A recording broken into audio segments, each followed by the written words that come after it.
On to the next talk by Dr. Arpna Tandon. She is the director. She is the registered dietitian and PD nutrition lead at Nutra, and she'll be talking about organic foods. Are there any benefits of organic foods? Dr. Tandon, please.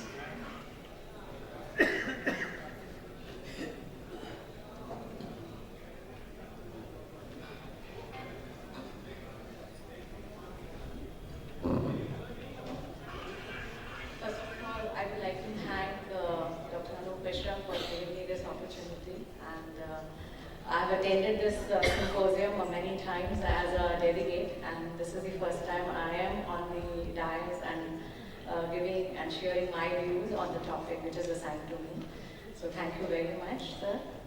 So the topic given to me is on organic foods. Organic foods, as we all know, is a very popular term. We all want to have which is healthy, safe for ourselves, for our children, for our family.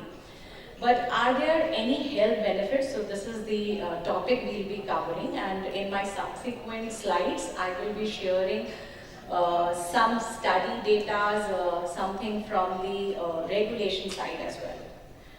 So before we start, let's see what the organic foods are.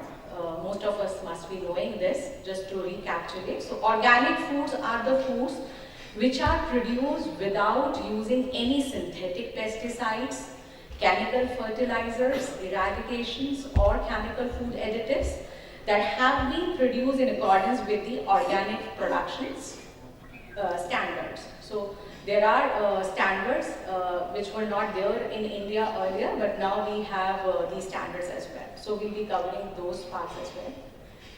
Why do organic farming? What are the objectives of doing the organic farming? One, it helps in improving the soil quality. It helps in conserving the soil and water. We all talk about now sustainable choices, food choices we should opt for. The animals, we all know the kind of milk and the dairy production which is happening. A lot of antibiotics or hormones are being given. So in the organic farming, we are removing all these parts and we are getting a safer kind of a food for ourselves. Now, what is the organic difference when we have to see in accordance with the conventional kind of foods which are available, how the organic is better? So first is the healthy soil, what we are getting. So in this particular organic farming, the farmers, they replenish the soil with the nutrients using the sustainable methods, like they are doing the crop rotation, they are covering the crops, they are doing the hand weeding, manure, compost, etc. And the healthy soil helps in growing the nutrient-dense foods.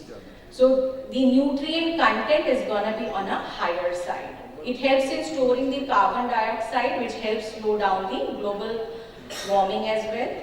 It helps in ensuring the healthy environment. So the organic farmers, they are prohibited from using any toxic chemicals. They can't use the synthetic fertilizers while doing the farming. And this also helps in reducing the greenhouse gas emissions by storing the carbon dioxide and thereby combating the climate change. The other benefit, as I said, in the dairy industry also, there is minimal processing. The organic foods, they go through the minimal processing. They can't use the artificial colors, flavors, preservatives. All these things are not allowed.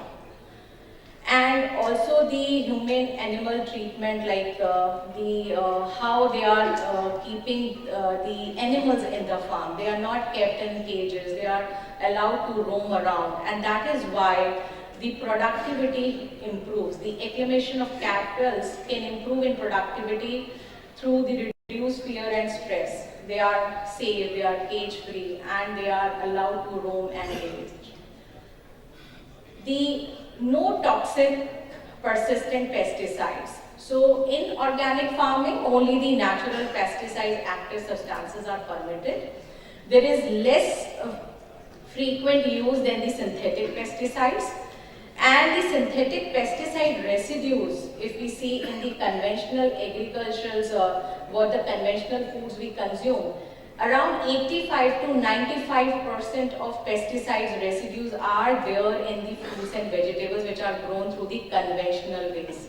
So hence the organic foods, they are much safer because we are not getting any pesticides residues in our food, especially the fruits and vegetables. The non-genetic engineering, the genetically engineered crops and seeds are prohibited from use in organic farming. So that's also, we are getting safer foods for our family and for our own self.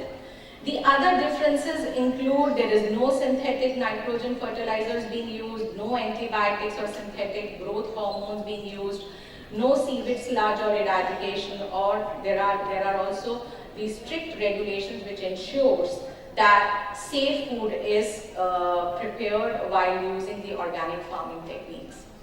Now, as I said, in India previously there were no regulations for organic foods, and recently the body which controls these nutrition supplements category, the food category which is FSSAI, they have laid down the standards for the organic foods as well, and these standards are the Food Safety Organic Food Regulation 2017.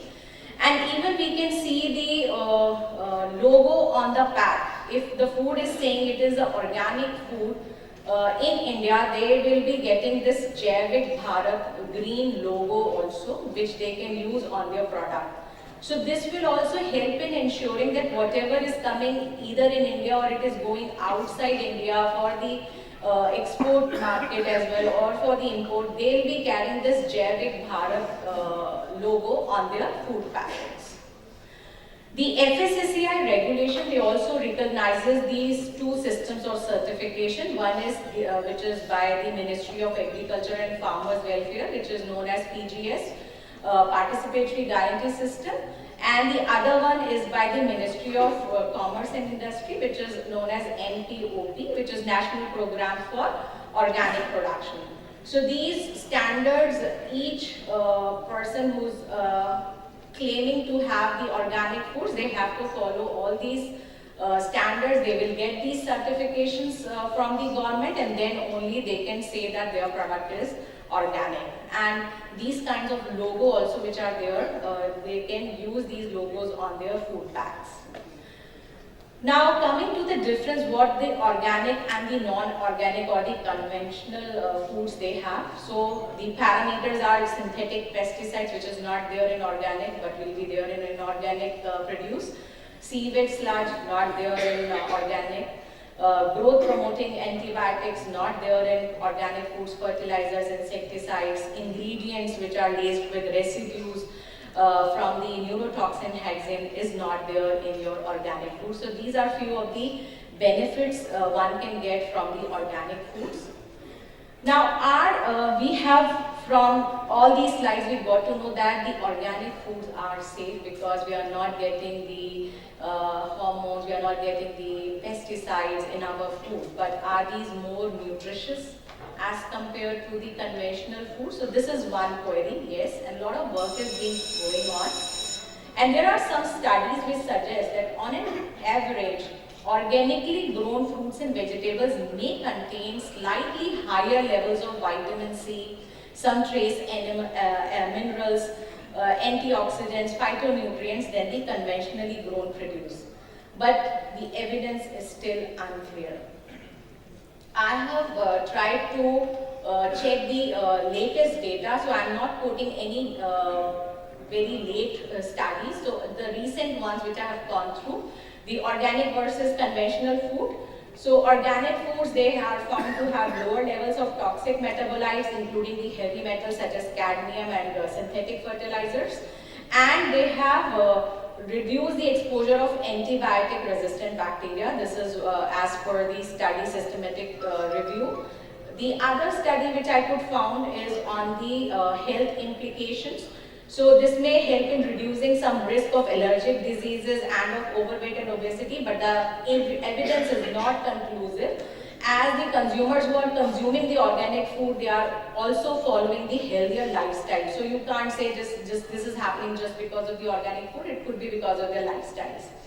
The major compositional difference between the lower amounts of cadmium metal, and there are few wherein in the organic dairy and poultry products there was a higher content of omega-3 also was found. So this is from one of the study, comprehensive review, what I got. And then you're requested to conclude because your time is Yes. So there's one study wherein there was some change in the amounts of vitamin C, total antioxidants and omega-3. This is also from the review paper only, and in the fruits and vegetables there is lower concentration of nitrate and higher concentration of bioactive compounds. So these are few of the positive sides from the nutrient composition side. So I'll just summarize by taking the what all we can take away from the today's presentation. One is organic food produced, they have lower pesticide exposure. They are environmental friendly, they are better for animal welfare. The major drawback is the higher cost and lesser availability. So high cost is yes, one of the constraints. And there is no concrete data to support the adverse effect of conventionally grown produce. The growth driver can be in this particular category consumer awareness and the better policy. Like now the government is taking care, like having organic food regulations introduced by FSI, and the things which government can do is on the subsidized rates of the organic food, so that it is available to most of the population group, because right now it is very costly. So thank you very much, sir, for giving me this opportunity. Thank you, Dr.